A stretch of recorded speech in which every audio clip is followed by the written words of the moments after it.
talk about the another early trade that happened. Dejounte Murray going to the Spurs. It seems now like the Spurs are going to go a complete rebuild.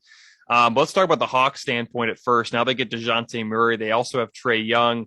That's an interesting combination. I didn't think would actually play together. But I mean, do you think the Hawks did a smart thing of trading for Dejounte Murray to pair up with Trae Young? Yeah, I think he's going to cover up a lot for him, and also he's going to take pressure. I mean, we saw in that first round series, Mm-hmm. albeit, I mean, they played one of the best defensive teams in the league. Mm-hmm. Um, but when you have no help and I mean, when they they they took Trae Young, I've never seen something like it. Where I mean, Trae Young, you can consider a almost superstar.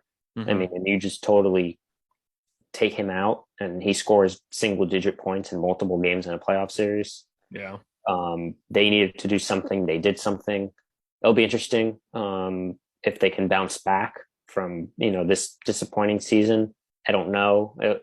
To me, again, I mentioned just the fours just now. I think John Collins gets moved. What they get back in return for him?